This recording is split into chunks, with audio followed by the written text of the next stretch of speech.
I am taking on this humongous task just for you. Why? Because I love you, and so you better appreciate it, okay? Also, FYI, I am skipping all the filler episodes.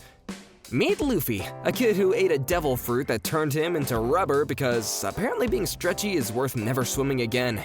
Flash forward, and this absolute mad lad decides that he wants to become the Pirate King, says goodbye to his village, and sets off in a barrel. He gets captured by pirates, escapes, meets a coward named Kobe, and punches Alvida so hard that she flies into the stratosphere. The opening speech about dreams hits different when you realize that this journey takes over 1,000 episodes. Shanks lost an arm for this kid, and that somehow was a good investment. Luffy meets Roronoa Zoro, tied to a post because he took the fall for a little girl, and Marine Captain Morgan is a dictator with a metal jaw and a worse personality. The dude's son Helmeppo is maximum cringe, threatening to execute Zoro just for existing. Luffy decides this guy seems cool, feeds him some rice balls, and offers him a spot on his crew. Zoro agrees if Luffy gets his swords back. They proceed to demolish Morgan's entire base, with Zoro using 3 swords like an absolute psychopath. First crewmate acquired, and he's already the most built different swordsman alive. Flashback time! Luffy got his hat from Shanks, who sacrificed his arm, saving him from a sea monster, making Luffy promise him to return it when he becomes a great pirate. Cut to the present where they meet Nami, who's robbing pirates, and Buggy the Clown, who can split apart because devil fruits are wild. Buggy's crew is terrorizing a town, and he's big mad that Shanks is more famous. Luffy stuffs Buggy into a cage, Zoro's fighting a guy on a unicycle, and Nami is stealing everything not nailed down. Their dynamic is already perfect, and we're just 5 episodes in. Buggy is absolutely losing it because Luffy is immune to his best attack and keeps on calling him names.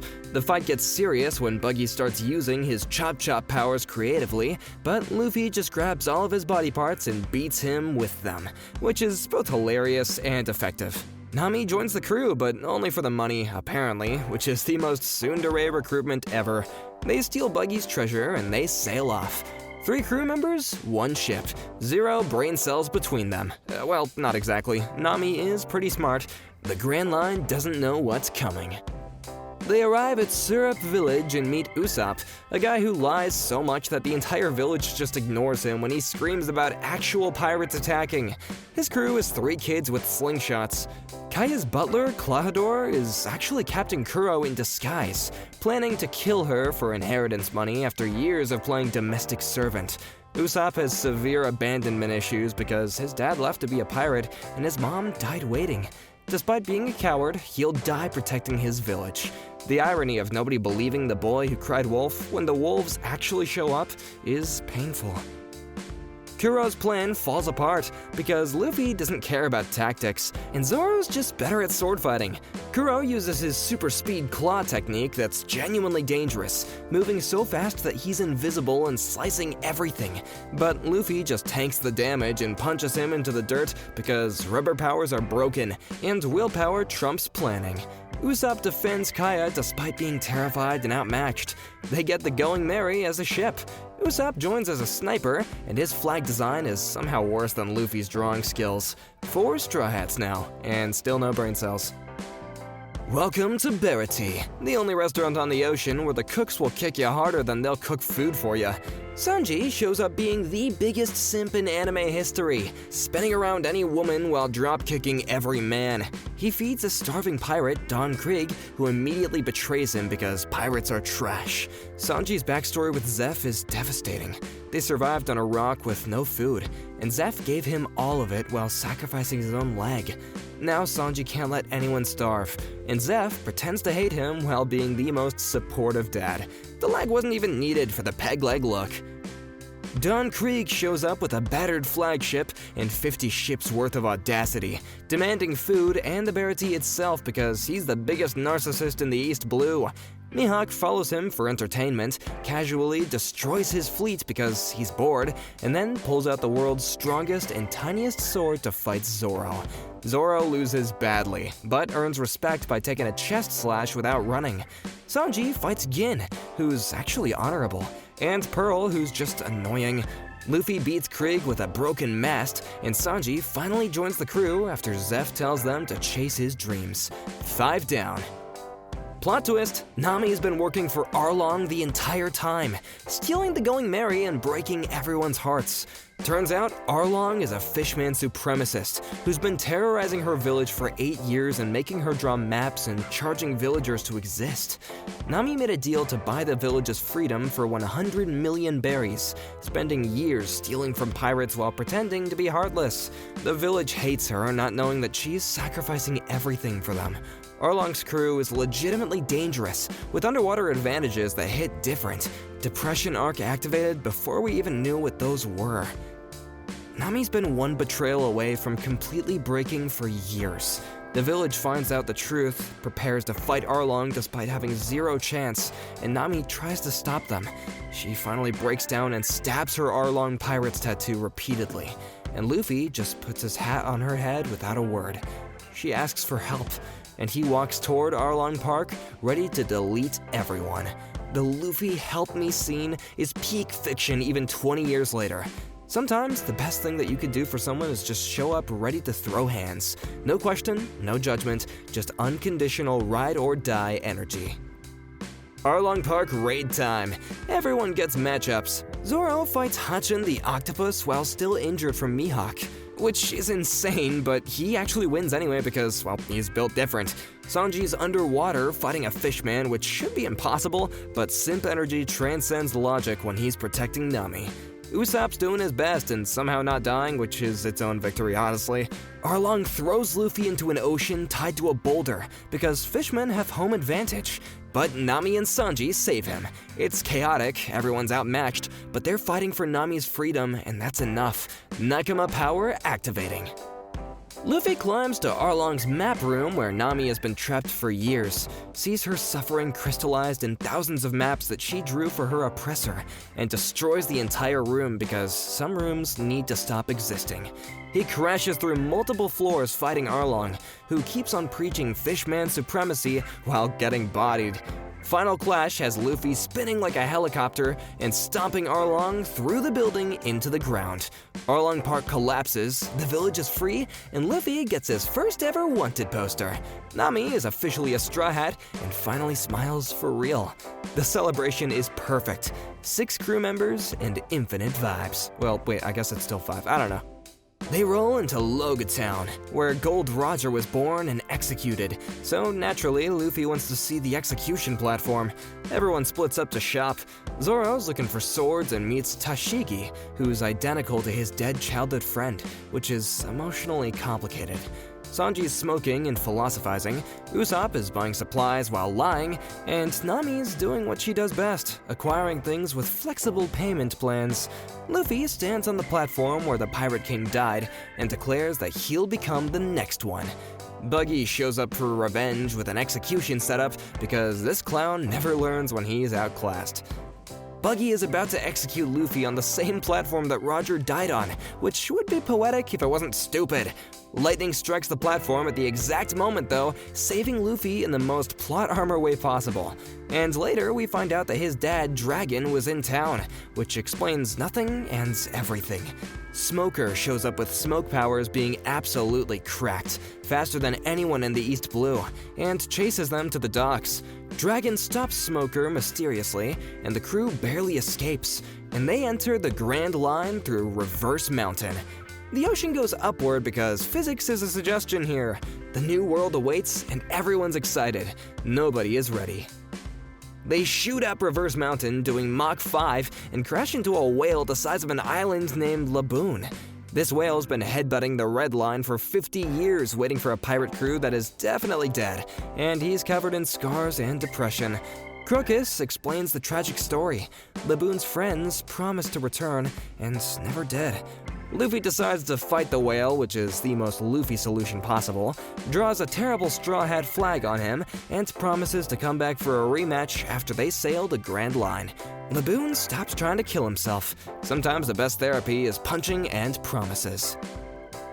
They land at Whiskey Peak, where everyone is super nice, which is immediately suspicious. Yeah, turns out the entire town is Baroque Works bounty hunters trying to capture them. Zoro wakes up, realizes this, and defeats 100 agents while everyone sleeps because, well, he's cracked. Luffy wakes up, sees the destruction, doesn't get the context, and fights Zoro in the greatest misunderstanding fight ever. They're dead, even after Nami punches both their heads together. Vivi is revealed as a princess infiltrating Baroque Works. Mr. Five and Valentine show up with explosion powers, and Luffy agrees to help save Alabasta from civil war. New arc unlocked, Political Intrigue Edition. The crew lands on a prehistoric island with dinosaurs and two giants who've been fighting for 100 years because, well, I forgot why they started, but their honor won't let them stop. Dory and Brogy are absolute legends, and their duel is peak warrior respect. Baroque Works agents Mr. 3 and Miss Golden Week show up and try to assassinate everyone with wax powers and paint hypnosis. Luffy, Vivi, and Nami get trapped in hardening wax.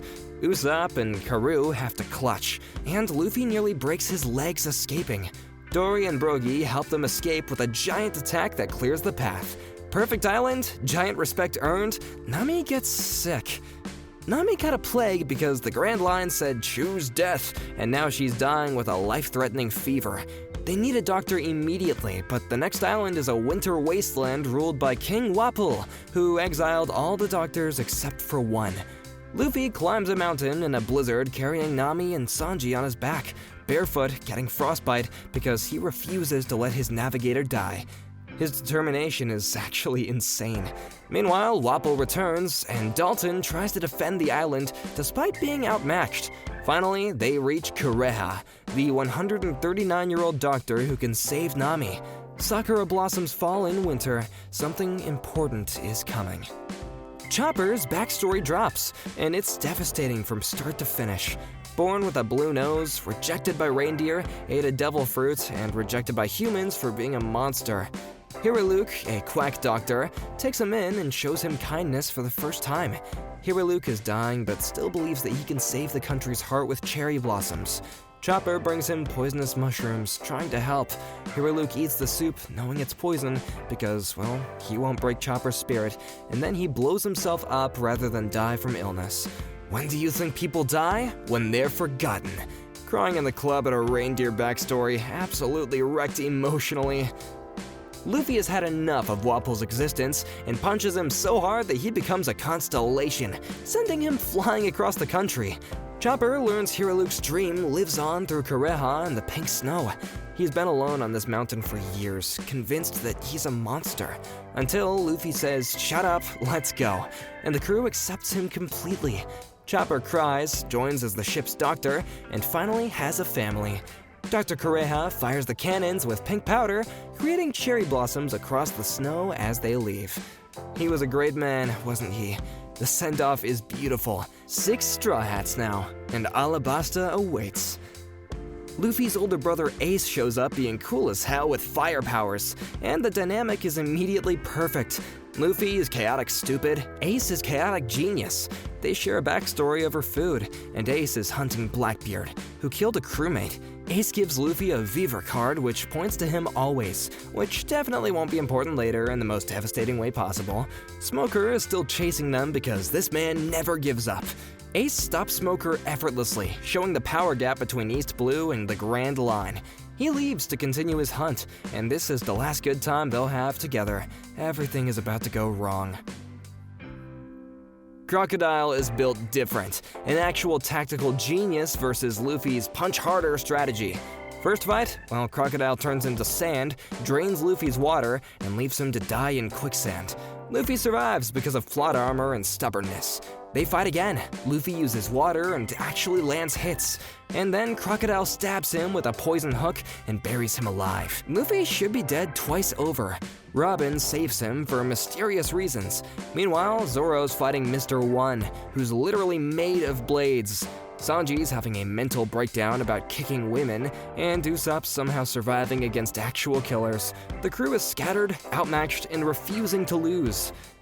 Crocodile's plan is diabolical. He's been orchestrating a civil war for years using Baroque Works agents to impersonate the king's army and commit atrocities, making the rebels think the king betrayed them. The country is tearing itself apart while he searches for Pluton, an ancient weapon. Vivi is trying to stop a war where both sides think they're justified. The Straw Hats are trying to race against time to reach the capital before 1 million people kill each other. Luffy is nearly dead from poison but keeps on moving. Crocodile is sitting back, watching his plan work perfectly, and it is genuinely stressful watching everything spiral. Impel, the Falcon Guardian, might be the most heroic character in this arc. A bomb designed to destroy the capital is about to explode, killing 1 million people. Impel grabs it, flies into the sky as high as possible, and lets it detonate in his arms knowing he'll die. The explosion lights up the sky. Everyone thinks he's dead. He survives somehow because One Piece occasionally says no to consequences, but the intent was pure sacrifice. Meanwhile, the war is still raging, and Vivi is screaming herself hoarse trying to stop it. Nobody can hear her over the battle. Sometimes doing the right thing isn't enough. Luffy vs. Crocodile Round 3, and this time Luffy's using blood as water, which is metal as hell.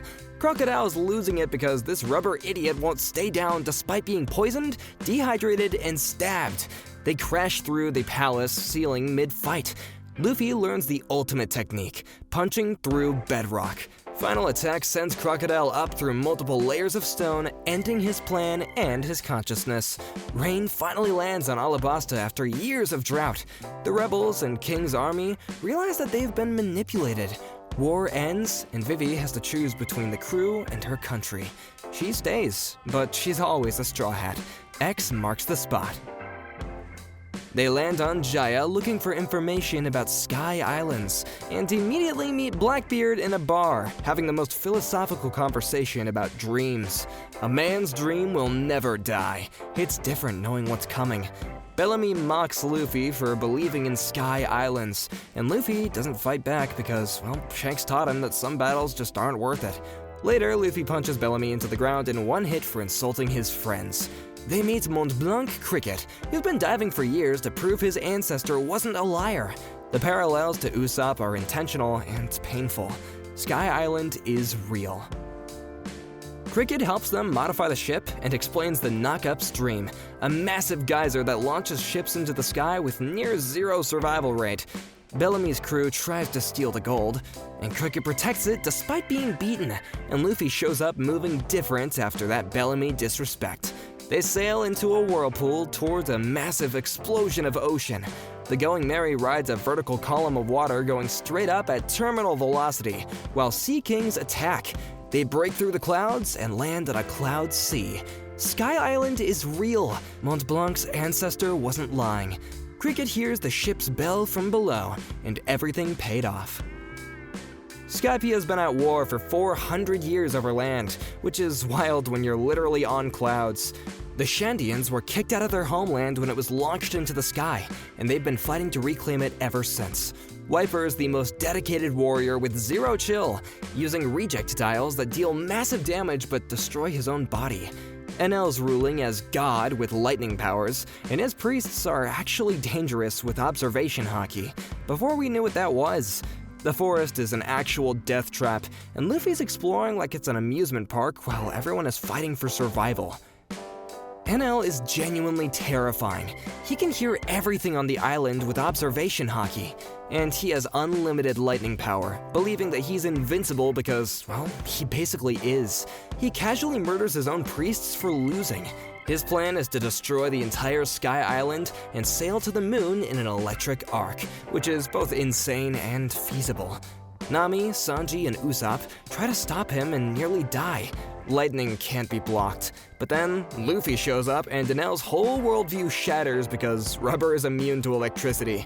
The God Complex breaks down in real time. I am God! No, I'm gonna be the Pirate King.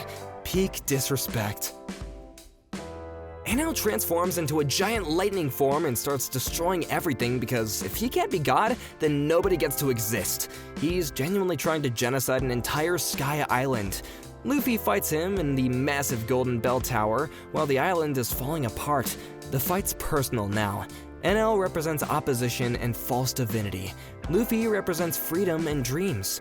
Luffy grabs the giant golden ball in his arm, uses it to conduct a final attack, and sends NL into the stratosphere with the bell. The bell rings for the first time in 400 years. Cricket hears it from the ocean below and realizes Nolan's story was true, crying over a liar from the past. The Davy Backfighter is the most filler-feeling canon arc where they play literal games against Foxy for crew members, which is stupid, but also they almost lose Chopper permanently, so the stakes are real. Foxy has a slow beam that's annoying as hell. His crew cheats constantly, and the games are ridiculous. Luffy wins through sheer stubbornness and plot armor. They get a decrepit horse named Sherry and an afro for Luffy, which somehow makes him stronger. Not the most important arc, but it's wholesome chaos before everything goes wrong. Sometimes you need lighthearted pirate Olympics before emotional devastation arrives. Water 7 starts beautifully, a city of water with shipwrights everywhere, and they need the Mary fixed. Then everything collapses. The Frankie family beats up Usopp and steals their money. A shipwright examines the Mary and delivers the worst news. The ship is dying. The keel is broken and it can't be fixed. Luffy decides to get a new ship, but Usopp can't accept that, because the Mary is Nakama, and it's from Kaya. It's carried them this far. They argue for the first time seriously. Luffy says that they're getting a new ship, and Usopp challenges him to a duel and leaves the crew. Everything hurts suddenly. Luffy versus Usopp is the most painful fight in the series, because they're both right and both wrong. Usopp feels worthless, thinking that he'll be abandoned next if they discard the Mary, and fights with everything that he has. Luffy knows the ship can't continue, but he has to fight his friend who won't listen. Usopp uses every dirty trick, every weapon, and hurts Luffy genuinely. Luffy holds back until he can't anymore, and wins with a single punch. Usopp is barely conscious, saying he's leaving the crew. They walk away from their sniper laying in the dirt. The crew is crying. Friendship breakups are the worst, I swear! Robin disappears after Iceberg gets shot, and she is the prime suspect. Turns out CP9, a secret world government assassination unit, has been undercover in Water 7 for years. Lucci, Kaku, Khalifa, and Blueno reveal themselves. They're not shipwrights, they're government agents, with powers beyond anything the crew has ever faced. They beat down Luffy and Polly effortlessly. Robin sacrificing herself to save the crew from a buster call that would annihilate them. She thinks she's protecting them by leaving. The CP9 agents are legitimately terrifying. Everything about Baroque Works wasn't. These guys are. Water 7 went from shipbuilding to conspiracy overnight. Robin's gone, and the crew is processing that their archaeologist just sacrificed herself, and Luffy is done pretending that this is acceptable. He declares that they are getting Robin back, no matter what the world government says. Sanji infiltrates the sea train. Frankie is there too, because CP9 has his mentor, and everyone is converging on Enies Lobby. Meanwhile, the Going Merry gets a funeral that destroys everyone emotionally. Iceberg reveals that it can't sail anymore, and they have to let it go. The ship had a soul, a Klabaterman, and it protected them to the very end. Saying goodbye to the Mary is saying goodbye to their journey's first half. Everything changes after Water 7. Robin's backstory is disheartening. O'Hara got destroyed by a buster call when she was 8 and studying the poneglyphs. Her mother died, Saul died protecting her, and the world government put a bounty on a child calling her a demon. She's been betrayed and abandoned by everyone for 20 years, running and surviving alone. She thinks that she's a burden cursed to bring destruction. The Straw Hats show up at Enies Lobby anyway. Luffy tells Sogeking to shoot the world government flag. They declare war on the world for one person. Robin breaks down. I want to live. Take me out to the sea with you. Peak fiction. Sanji versus Jabra is peak. A cook fighting a wolf Zoan user who keeps on lying about having a tragic girlfriend to create openings, and Sanji almost falls for it because he's a simp. Jabra's legitimately strong with Tekai and wolf form, but Sanji's got Diablo Jamba now. lighting his leg on fire through sheer friction and willpower, which is insane. He roasts Jabra both literally and verbally. Meanwhile, Soga King, totally not Usopp, is having the worst time sniping from the Tower of Justice, carrying the crew despite being terrified. Zoro is fighting Kaku, who has a giraffe fruit but keeps making it everyone's problem. The fights are all peak choreography. Luffy is stuck between buildings, learning to use Gear Second by remembering his fight with Aokiji and thinking about his crew in danger. Meanwhile, everyone else is holding the bridge. Frankie's out of cola, Sanji's exhausted, Zoro can barely stand, and 1,000 Marines are charging. They hold out anyway because they trust in Luffy's arrival. Robin's in tears watching her crew fight the world for her. The entire arc's tension peaks here. If they fail, everyone dies, and Robin goes to execution. Then, Luffy arrives, moving so fast that he's blurring, and hope returns. Sometimes the best backup is just showing up when it matters most. Luffy vs. Lucci is an endurance match between monsters. Lucci is a leopard Zoan user with the strongest Rokushiki techniques, moving faster than Luffy can track. Gear Second makes them even though. Luffy's blood pumps faster, giving him insane speed. Gear Third makes his fist giant, but leaves him tiny afterwards, which is a terrible trade-off. They destroy half of Enies Lobby in the fighting. Usopp gives the greatest speech from the ocean about how Luffy will become the Pirate King, giving Luffy the strength to stand up when he's nearly dead. Final jet Gatling sends Lucci toward a wall, and the crew escapes on a government ship. They won against the world government, somehow. The Going Merry shows up one final time to save them, sailing itself through a storm with no crew because its Klabutterman is steering. The ship apologizes for not being able to carry them further. They have to burn it Viking funeral style because it can't sail anymore. Everyone's crying, even Zoro. Luffy apologizes for not taking better care of it. I was happy. Thank you for treating me so well. The ship talks and thanks them before sinking beneath the waves. Usopp is screaming apologies. Crying at a boat funeral is normal, actually. The Mary carried them from East Blue to Enies Lobby and died protecting them. Perfect send-off. They get the 1,000 Sunny from Frankie, and he joins as shipwright because Luffy stuffed him in a fridge and refused to let him say no. Everyone gets new bounties. Luffy is at 300 million, which is insane, and they sail off with 7 members because Usopp's pride won't let him come back without apologizing. Luffy waits, and Usopp finally screams an apology from the dock about being arrogant and stupid and wanting to come back. Luffy just smiles and says he can't hear him unless he says he wants back in. Usopp joins again, and the crew is whole once more.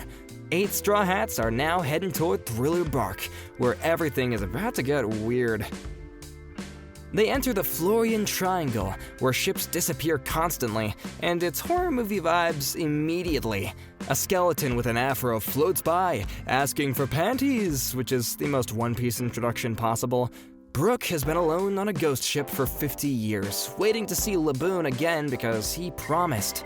His entire crew died from poison, and his shadow was stolen by Gecko Moria, so he can't go into the sunlight or he'll disintegrate. He's been trapped in this fog for half a century, with only his dead crewmates' bodies for company. Binks no Sake song is his coping mechanism for unbearable loneliness. Luffy immediately wants him on the crew. The Laboon connection makes this fate. Gecko Moria's entire thing is being a failed pirate who gave up on having a real crew, so he steals shadows and puts them in zombies to create an army. He's pathetic and dangerous simultaneously. Weak-willed, but his devil fruit is cracked. He stole Luffy's shadow and put it in Oars, a giant ancient corpse that now has Luffy's personality and stretching powers, which is a nightmare combination. The crew has to fight themselves as zombies, plus a giant Luffy, with none of the weaknesses. Zoro has Ryuma's corpse and actual skill. Brook's watching his captain's body as a zombie, and it's psychologically devastating and physically impossible. Bartholomew Kuma shows up after they defeat Moria, and this guy is actually unstoppable. He's a warlord and a secret revolutionary with Pawpaw fruit powers that can deflect anything, including concepts. Zoro's already half dead from fighting Ryuma. Luffy is unconscious from taking 100 shadows in his body to beat Oars. Kuma says that he'll spare them if Zoro takes up all of Luffy's pain. Zoro agrees to this. Kuma then proceeds to create a giant bubble. Sanji finds Zoro standing in a crater of blood. Nothing happened. Coldest moment in the series. They finally reach Sabaody, the last island before the New World, which is populated by celestial dragons, untouchable nobility who own slaves and kill people for fun. The supernovas are all here. Luffy, Zoro, Law, Kid, Killer, Hawkins, Drake, Apu, Bonnie, Beige, and Arug. Everyone's over 100 million bounty, and everyone thinks that they'll conquer the New World. The energy is competitive and intense. Then, a celestial dragon shoots someone for being in his way. Luffy sees Hatchin, the Fishman, get shot just for being a fishman, and punches St. Charlos in the face, the most satisfying punch ever thrown. Worst possible timing. Admirals are about to pull up. Everything falls apart simultaneously. Kizaru arrives moving at the speed of light, kicking people through buildings casually. The Straw Hats can't touch him. He's a Logia fruit user made of light. Sentomaru shows up with pacifistas, cyborg Kuma clones with laser beams that tank everything. One pacifista nearly kills the crew, and then the real Bartholomew Kuma appears and starts making the crew disappear one by one with his paw powers, sending them flying across the world. Luffy watches his crew vanish. Zoro, Brook, Usopp, Sanji, Frankie, Nami, Chopper, Robin, all gone. And he can't stop it. He can't save anyone. Complete helplessness. The crew that's been together since East Blue is scattered, and everything they built is just gone. Luffy lands on an island of women warriors who have never seen men and immediately want to execute him. Boa Hancock is introduced, being the most beautiful and cold-hearted person alive, turning people to stone with her love fruit. Luffy accidentally sees the slave brand on her back, the mark celestial dragons burned into her when she was a child slave. She's been hiding her past in trauma and shame. Luffy doesn't judge her, he just says that he'll keep her secret and won't tell anyone. This breaks her completely. She falls in love because he showed her basic human decency. News arrives. Ace is being executed, and Luffy loses his mind. Nothing matters except for saving his brother.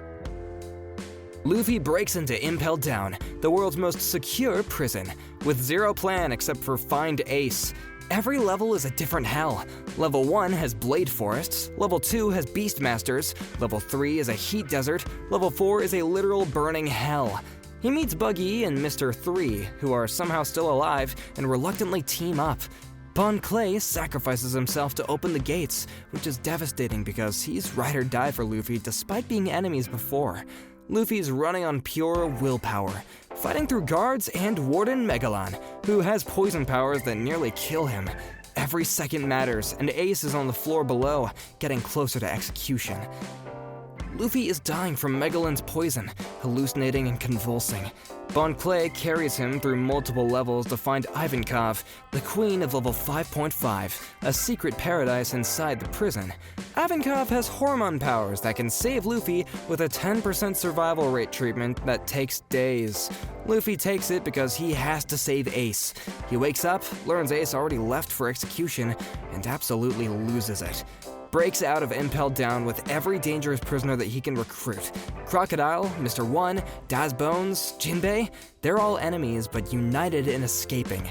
Bon Clay stays behind to open the gates, sacrificing freedom for Luffy. The loyalty is unmatched. Whitebeard arrives at Marineford with his entire fleet to save Ace, and it's the most legendary entrance ever. All 3 admirals are there, every warlord, 100,000 marines, and Whitebeard just walks in anyway because Ace is his son. Little Oars Jr., a giant who's friends with Ace, charges the execution platform alone and gets destroyed by the warlords, but keeps on crawling forward. The war starts, and it is complete chaos. Division commanders fighting admirals, Whitebeard cracking the sky, Marco the Phoenix tanking everything, and Luffy crashes through the sky with every Impel Down prisoner backing him. Most insane war in anime, genuinely. Luffy's fighting through a war zone where everyone is stronger than him. Admirals, warlords, vice admirals. Mihawk tests him casually, and Kizaru shoots lasers. Aokiji freezes everything, and through all this, Luffy keeps on moving forward because Ace is right there on the execution platform. Whitebeard's taking damage but refuses to fall. Garp's torn between duty and family. Sengoku's orchestrating everything. The admirals are legitimately overwhelming. Akainu's magma burns through everything. Aokiji freezes oceans, Kizaru moves at light speed, and Luffy unlocks Conqueror's Haki unconsciously, knocking out thousands. Marco and Vista attack Akainu together and can't hurt him. This is what the new world means. They're all outmatched and fighting anyways. Whitebeard gets stabbed by Squard, who is manipulated, has a heart attack, and still keeps on fighting because he's built different. The Marines raise the siege walls to trap everyone and execute Ace early. Little Oars Jr.'s body becomes a bridge, and Luffy is hit by Kizaru, frozen by Aokiji, and nearly killed repeatedly. Mr. 3 makes a wax key, and they unlock Ace's handcuffs. With that, he's finally free. For one beautiful moment, it looks like they won. Ace and Luffy are escaping together, and Whitebeard is holding back the Marines, and everyone is retreating. Then, Akainu says Whitebeard is a has-been loser, and Ace stops running. Everything falls apart again. Ace turns back to defend Whitebeard's honor because he can't let anyone disrespect his father. Akainu attacks Luffy while he's exhausted and helpless. Ace blocks the magma fist with his own body, taking the hit meant for his brother. His organs burn through, and he falls into Luffy's arms, apologizing for being a bad brother, when he's been perfect the entire time. Thank you for loving me. He dies, smiling. Luffy's screaming, mentally breaking, and can't process what just happened. Ace's Vivre card burns to nothing. The brother who saved him, protected him, and believed in him is just gone. Luffy goes catatonic. Worst moment in One Piece, genuinely devastating. Nothing is okay. So just give me a minute, I gotta recover from this again. Okay, let's move on. Whitebeard sees Ace die and decides the Marines will pay for everything. Half his face gets blown off by Akainu, and he keeps on fighting. He takes hundreds of wounds, stays standing, and delivers the most important line in the series. The One Piece is real! Then, he dies on his feet, standing tall with 0 scars on his back because he never ran from a fight. The era shifts completely. Blackbeard shows up, steals Whitebeard's earthquake fruits somehow because he's built wrong, and now has 2 devil fruits, which should be impossible. Shanks arrives and stops the war, and Luffy's been evacuated unconscious. Marineford is destroyed, and everything has changed. Luffy wakes up after the war and has the worst mental breakdown in anime history. Ace is dead. He couldn't save him, and he's spiraling into complete despair. Jinbei stops him from self-destructing by asking what he still has, and Luffy realizes his crew. They're alive, scattered but alive. Rayleigh finds him, and they plan a message using the Marines' news coverage, 3D2Y, meaning the crew should train 2 years instead of meeting in 3 days at the same place as planned. Everyone gets the message. Luffy trains with Rayleigh, learning Haki, observation, armament, and conquerors. And 2 years pass. Everyone becomes stronger, and the reunion is perfect. The new world awaits, and this time, they are ready. The time skip ends with everyone returning to Sabaody looking completely different. Luffy is taller and more confident, Zoro has one eye and is cracked, Sanji is blonde tornado energy, Nami is all grown up, Usopp is actually buff, Chopper's cuter, Robin's more elegant, and Frankie's a cyborg now, and Brooke's a rock star. Fake Straw Hats are recruiting people using their name, and the real crew shuts that down immediately. They demonstrate their new power. Luffy one-shots a pacifista with a single Haki-infused punch that used to nearly kill them. Sentomaru is shocked, and they dive to Fishman Island. The new world begins. Everyone is stronger, more mature, and ready for what's coming. They land on Fishman Island 10,000 meters underwater, where racism is still the main problem. Hody Jones and his crew are fish supremacists who want to restart the war with humans, and he's been eating steroids that make him insanely strong temporarily. The island's beautiful. Shirahoshi's a giant mermaid princess who's been locked in a tower for 10 years because Vanderdecken keeps on throwing marriage proposals at her. Literally. Anything that he touches flies at her forever. Queen Otohime tried to end racism through peace and got assassinated. Fisher Tiger freed slaves, but died bitter. The cycle of hatred continues, and Luffy is about to end it. Fisher Tiger's backstory shows that he climbed the Red Line alone, broke into Marjoa, and freed every slave the Celestial Dragons owned, including Boa Hancock. He was a hero who hated humans for valid reasons, but tried to move past it. He died because he wouldn't accept a human blood transfusion, choosing death over compromising his principles. Arlong was his crewmate, who only took the hatred and none of the hope.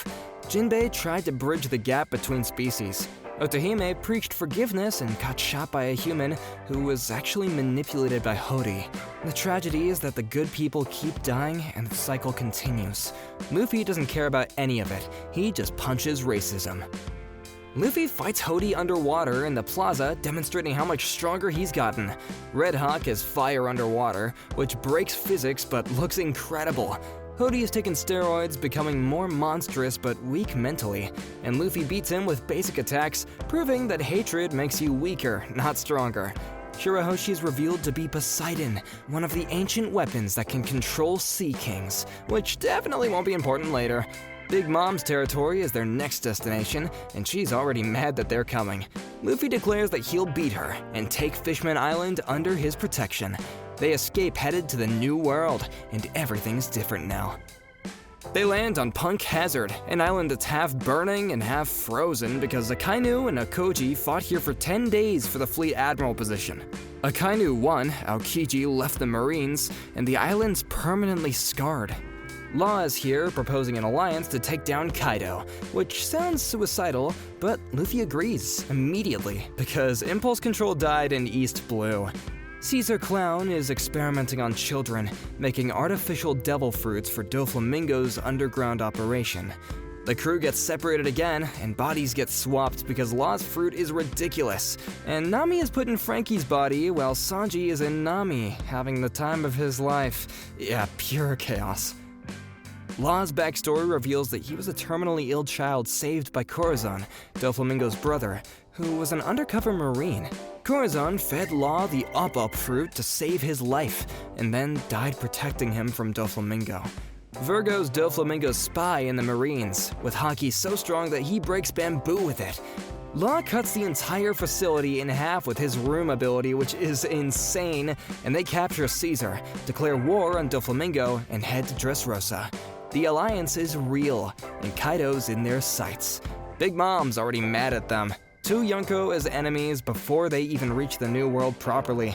This is fine. Dressrosa looks beautiful, until you realize that Doflamingo's controlling everyone with string powers, turning people into toys that everyone forgets existed, and running an underground coliseum for entertainment. Luffy enters the tournament for Ace's flame fruit, disguised as Lucy because subtlety is dead. Every fighter wants it. Bartolomeo, who's a Luffy fanboy, Bellamy, who's loyal to Doflamingo despite being trash-talked, and mysterious gladiators everywhere. Law gets captured immediately because plans never work. Doflamingo's a celestial dragon who's lost his status, got tortured, and became a black market arms dealer. He is legit terrifying, charismatic, and controls an entire country through fear and string puppets. Rebecca has been fighting in the Coliseum her entire life, hated by the country for being the criminal's daughter. Turns out her dad Kairos was turned into a toy soldier by Sugar's power, making everyone forget that he existed. He's been protecting Rebecca for years, and she doesn't remember that he's her father. When Sugar gets knocked out, all the toys turn back to human, and everyone's memories return. Kairos transforms back, hugs Rebecca for the first time in 10 years, and she finally remembers her dad. Dressrosa realizes thousands of people were erased from their lives. The country revolts, and Doflamingo responds by creating a death game. Bring him the Straw Hats or die. Everything escalates immediately. Sabo's alive. Luffy's other brother, who everyone thought had died as a kid, survived, lost his memory, and joined the Revolutionary Army, and showed up at Dressrosa to stop Doflamingo's weapons trade. He enters the Coliseum, destroys the arena casually, and claims Ace's flame fruit. Watching Luffy's brother eat Ace's fruit and inherit the Fire Fist is emotional overload. They reunite, and Luffy cries because he thought that he had lost all of his brothers. Sabo is insanely strong now, fighting on par with admirals. He holds off Fujitora while Luffy fights Doflamingo. The brother parallel is beautiful and painful. Ace died, Sabo lives, and the flame fruit continues protecting Luffy through family. Luffy versus Doflamingo is personal. This man's been poisoning an entire country, enslaving people, and working with Kaido. Doflamingo's string powers are cracked. He can control people, slice buildings, and fly using clouds. Luffy unlocks Gear 4th Boundman, inflating his muscles with haki and looking absolutely ridiculous while hitting like a meteor. He bounces around like a ball, moves faster than Doflamingo can react, and the King Kong gun final attack is devastating. Doflamingo crashes through the city into bedrock, and Dressrosa is free. The Straw Hat Grand Fleet forms. 7 crews pledge loyalty to Luffy, creating a 5,000-person alliance. Luffy accidentally became a legend leading an army. The Yonko better be worried. The crew reaches Zou, an island on a giant elephant that's been walking through the ocean for 1,000 years because One Piece world building is normal. Jack attacked using poison gas trying to find Reizo, tortured the minks, and left them to die. The minks survived and protected Reizo anyways because loyalty transcends species. Inuarashi and Nekomamushi reveal that they're waiting for the Kozuki clan's return, and the minks have been the Kozuki's retainers for centuries. Sanji is forced to leave because his family's being held hostage by Big Mom, who wants him to marry her daughter. Sanji leaves a note, and Luffy decides to crash a Yonko's tea party with zero plan. Luffy and half the crew roll into Big Mom's territory where everything is made of food and souls. Big Mom can put souls into objects, creating homies that are alive and terrifying. Cracker has 1 billion biscuit soldiers, and Luffy has to eat his way through them with Nami's help. It takes 11 hours. Luffy wins by being too stubborn to stop eating. They infiltrate the castle, and Sanji's family appears. Vinsmoke Judge and his emotionless super soldier children, who abused Sanji his entire childhood for being normal and showing empathy. His backstory reveals why he's so protective of food and women. His mom sacrificed his life just to keep him human. Reiju's the only sibling who cares. His family is toxic. Big Mom's a complete psychopath who threatens her own children for disappointing her. She has a wedding planned where she'll murder Sanji's family for their technology. Pudding, the bride, has a third eye and a gun because his wedding is an assassination. The plan falls apart when Sanji's too nice to let his garbage family die. Luffy crashes the wedding, declaring war on Big Mom, and chaos erupts. Katakuri appears, and he's legitimately terrifying. He has future sight haki, has never lost a fight, and his mochi powers are broken. He sees Luffy as a threat and decides to kill him personally.